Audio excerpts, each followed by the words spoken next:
요괴나 귀신보다 무서운 사람들이 등장하며 이야기가 점점 고조되고 있는 드라마 영야성아. 자신이 애정하던 책 속으로 빠져들어가 미션을 실행하고 있는 임무. 곽차교사를 보고 객잔으로 돌아가던 중 대나무 액세서리 세상 수상한 녀석. 임무 머리 위로 안착합니다. 도착한 객잔에서 밥을 먹는데 500년간 아내를 기다린다는 주인장. 술도 썩었고 손님도 없었죠. 그리고 곽차교사에게 딸을 구해달라는 여자의 목소리가 들리는데 그런 여자에게 주술을 걸어버리는데요. 알고 보니 이 마을 모든 사람들에게 주술을 걸고 있었던 것. 숲속으로 들어간 모성, 임무, 류브레. 갑작스런 환상으로 인해 혼란 속을 헤매기 시작합니다. 게임 오버라서 다시 소설 속으로 들어갈 수 없다는 환상에 빠진 임무. 그때 대나무 요괴 추추가 그녀를 깨워주죠. 정신을 차리며 모성이 준 향낭이 터져버렸는데요. 이번엔 모성 차례. 고아가 되어 누나 모유와 만나게 되고 친구들에게 괴롭힘을 당하던 중 우연히 머리끈이 풀리며 요괴 힘이 바래졌는데요. 누나 모유는 왜 자신을 속였냐며 비난을 하게 되는 모성의 환상. 다행히 환상에 시달릴 때 임무가 나타나 그를 각성시키고 깨어나게 됩니다.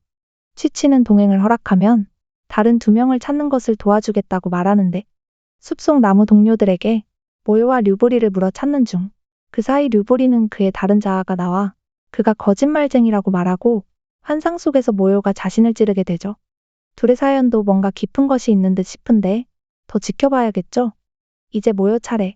그녀의 눈앞에서 아빠가 죽게 되고 동생 모성만 남은 과거 속에서 괴로워하고 있습니다. 모유와 류보리를 찾고 쓰러진 치치. 수계가 장악하고 있는데 물방울 속에 갇혀있는 사람들이 보여집니다. 이 물방울 속에 있는 모유와 류브레.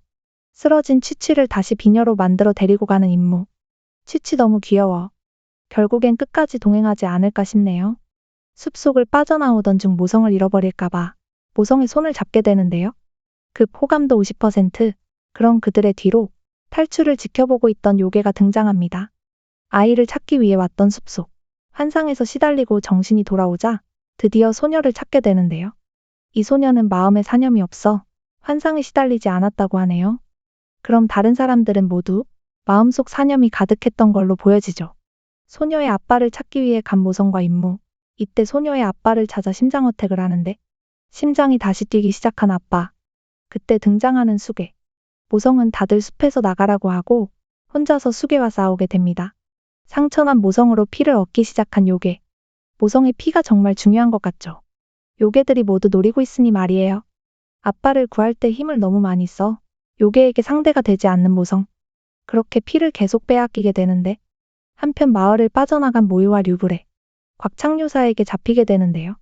그렇게 듣게 된 곽차교사의 이야기. 20년 전 차교사 집단에서 쫓겨나 이곳에 산사태가 일어나서 안정을 시키고자 태자비의 명령을 받고 산사태를 다 요괴짓으로 만들어 요괴를 죽인 상황이었는데요. 쫓겨난 차교사의 스승에게 도움을 요청했다가 스승을 제외하고 모든 사형이 죽게 되었던 것. 스승은 겨우 탈출을 하게 된 후 이 숲속을 봉해버렸습니다. 사연이 다 있었네요. 한편 계속 피를 빼앗기던 모성을 구하러 등장한 임무. 요괴가 임무를 공격하자 머리끈을 풀어버렸는데요. 요괴로 변신한 모성. 그렇게 요괴가 도망가고 쫓아가려는 모성을 말리는 임무. 손수 머리끈을 묶어주며 그를 차분하게 가라앉혀주죠. 자신을 무서워하지 않는 임무가 신기할 따름인데요. 호감도가 올라갈 수밖에 없겠죠? 한편 곽차교사가 모요에게 주술을 넣고 있는데요. 때마침 깨어난 류브레. 그리고 등장한 남자 요괴. 요괴를 무서워하는 사람들은 모두 피하게 되고 그런 사람들을 보며 자신은 나쁜 짓을 한 적이 없는데 왜 악귀라고 하냐며 하소연을 하게 됩니다. 이게 다 차교사 때문이라고 생각하는 요괴. 오랜 세월 숲에서 아무도 해치지 않고 살던 두 사람에게 갑자기 나타난 차교사들이 숲속을 봉해버리고 연인만 그 속에 갇히게 되자 빠져나올 방법을 찾고 있던 남자 요괴. 그 순간 산이 무너지기 시작하는데요. 이를 받쳐드는 류브레. 그 사이 모유는 동생 모성과 임무를 구하러 가게 되고 남자 수계 역시도 여자 수계를 찾으러 가게 되는데요. 다행히 숲속에서 빠져나온 소녀와 아빠. 하지만 요괴인 치치는 빠져나오지 못하게 되고 임무를 찾아 다시 숲으로 가는 치치. 임무와 모성 역시도 빠져나오고 있었죠. 여자 수계 역시도 밖으로 빠져나올 수 있었는데요. 많은 사람들이 자신 때문에 다치고 목숨을 잃었기 때문에 죄책감에 시달리고 있었는데요. 그동안 본인이 살기 위해 만들어 놓은 구슬을 건네지만 이 결정을 거부하는 남자 요괴. 이제 곧 산이 무너질 위기이자 류브레 역시도 죽을 위기까지 처하게 되고 갑자기 방법이 있다는 곽창요사. 왜 이제 말해? 빨리 말해야지. 바로 그의 스승이 만들어 놓은 막을 제거하는 곽창요사인데요. 그럴 거면 진작 제거해주지. 덕분에 임무와 모성 역시도 목숨을 구하게 되고 과거 모성의 엄마 아빠 모습이 보여집니다. 폭포를 보며 행복해하는 두 사람. 그런데 왜 두 사람 사이에서 모성이 요괴로 태어나 버려지게 된 걸까요? 한편 수계의 몸에서 나온 구슬을 물속에 넣으면 부활한다고 하는데 죄가 많지만 속죄하는 모습을 보였기에 그대로 떠나보내주는 차교사들. 무엇보다 수계를 그렇게 부상당하게 만든 모성이 궁금해진 모요인데요. 임무는 자신이 도왔다며 그를 도와주죠. 하지만 류브리는 물을 통해 모성이 변하는 모습을 보게 되었습니다. 류브레 역시 새로운 재능이 있는 듯 보이죠? 한편 쓰러진 임무에게 먹을 약을 위해 요괴들의 머리카락을 모으고 있는 모성. 그래서 많은 요괴들을 잡아오고 있었죠. 하지만 반대하며 사탕을 만드는 임무인데요. 요괴나 사람이나 같다고 말하는 그녀에게 감동한 것 같은 모성이네요. 요괴들에게 사탕을 주며 머리카락을 교환하는 임무. 인간적인 모습이죠. 13회에서는 류브리의 과거 이야기가 잠깐 나오는데요. 과거 사연이 있지만 기억이 나지 않는다는 류브레. 얘기를 해주지 않는 것 같아 서운한 것 같은 모요입니다. 산 밖의 영역으로 가기 위해 움직이는 네 사람. 하지만 어째서인지 계속 같은 자리를 맴돌고 갑자기 임무만 둔 채 모두 사라져버리는데요. 어디론가 가게 되는 임무는 모요와 류브레 모습을 보게 되고 자신을 사랑했냐고 묻는 모요에게 백유산의 돌을 얻기 위한 것이었다고 말하는 류브레. 류브리가 죽게 되자 슬퍼하는 모요. 그리고 임무의 묘패 앞에서 임무가 왜 모요 술에 독을 넣었는지 모르겠다고 말합니다. 모성은 그런 모요에게 임무가 혼인하고 싶었던 사람은 류브레였다고 말해주는데요. 그때 요괴로 변한 모성. 그리고 자신을 이용했다며 화를 내는 모요. 임무는 엄청난 환상 속에서 헤매고 있는데요. 차교사들이 산 밖으로 가는 행동 자체가 소설 속의 내용을 벗어나면서 시스템상 오류가 발생한 것이죠. 수정이 된 후 임무는 모요에게 모성이 일부러 거짓을 말한 것이 아니라고 하며 류브리는 그녀를 계속 좋아한다고 말해줍니다. 무슨 일이 있어도 믿고 힘을 모아 해결하자는 임무. 띠용한 상태인 모요. 한편 웬새가 날아와 폐 하나를 주고 가고 경성의 조태비가 차교사 모씨 가문에게 주는 암호 같은 것인데요. 이걸 받게 되면 무조건 조태비를 만나러 가야 하는 상황. 다행히 임무가 원하던 경성으로 목적지가 바뀌게 됩니다. 그날 밤 임무는 모성에게 그의 부모가 기억이 나는지 묻게 되고 가지고 있는 기억이 본인 것인지도 구분이 되지 않는 모성. 거기다 버려졌기에 생각하고 싶지도 않은데요. 사실상 모성의 머리띠는 엄마가 준 것 같죠. 그렇다면 엄마도 요괴였던 걸까요? 아침이 밝아오고 경성으로 가는 네 사람. 지금 이 경성으로 가는 것이 소설에서 굉장히 중요한 부분인 듯 싶은데요. 소설 속에서 제3자가 나타나 류브리와 모요 사이를 갈라놓고 류브리가 떠나고 모성이 누나를 위해 류브리와 대결하게 되는 것이죠. 대결을 하다 모성은 자제력을 잃고 모두가 흩어지는 비극으로 간다며 이 모든 것을 막고 그들을 보호해야 하는 임무.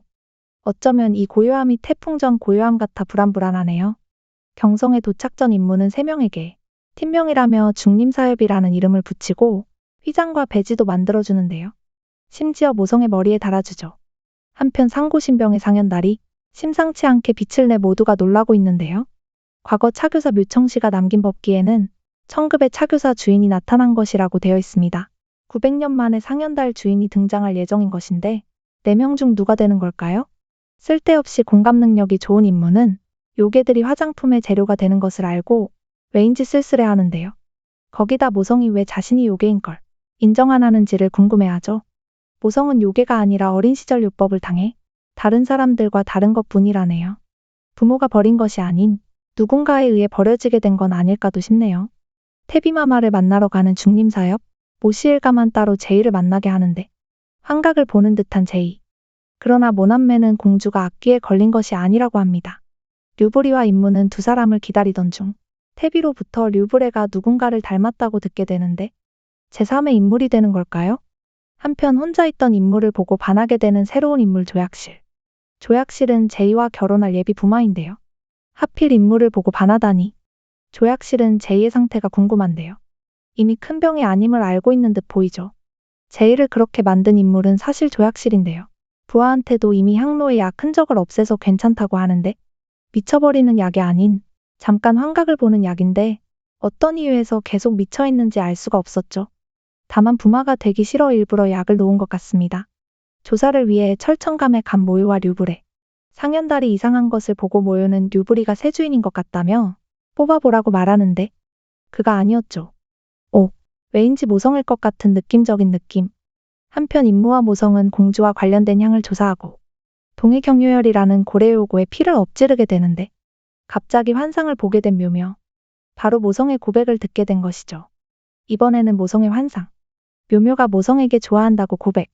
이렇게 절묘한 순간 갑자기 나타나는 취치. 취치 눈치 챙겨. 동상이몽 중인 두 사람 사이에서 무언가를 보게 된 취치. 임무는 모성에게 도와달라고 말하고 새들을 풀어준 채 그곳을 폭파시켜 버리는데요. 환상을 봤던 임무는 설레어 잠도 못 이루고 거기다 모성은 자려는데 갑자기 나타나는 임무. 다가오는 임무를 거부하는 모성. 하지만 이것 역시 환상이었네요. 그래도 깨어나서 취치에게 듣게 되는 고급 정보. 임무 역시도 잠을 자면서 잠꼬대로 계속 모성을 부른다는 것. 서로 민망할 뿐이죠. 류브리와 모여 등장. 동해경유혈이 환각을 보게 하고 누군가의 조정을 당할 수 있다고 말하는데요. 고가의 제품으로 1시간이면 환각이 풀리고 무해하다고 하죠. 결론적으로 이 고가의 향을 살 수 있는 사람이 범인이고 공주는 깨어났음에도 연기를 하는 중이라는 것. 그때 누군가 중림사협을 찾아오는데 철천감은 이미 제의를 조사했고 모든 사람들이 공주가 연기를 하고 있다는 것을 알고 있다는데요. 그 시각 제이는 자신이 찾고자 하는 사람을 찾았다고 말하는데 설마 류브레 제3자가 되는 걸까요? 갑자기 등장해 거짓 연기까지 하는 제이는 아마도 조약실처럼 혼인을 막기 위해 이런 짓을 벌인 것 같은데요. 누군가를 찾는다고 했는데 그게 류브리라면 왜 어떤 이유에서 찾고 있는 걸까요? 드라마 영야성하 11회부터 15회 리뷰는 여기까지입니다. 오늘도 재미있게 보셨다면 좋아요, 구독 부탁드립니다.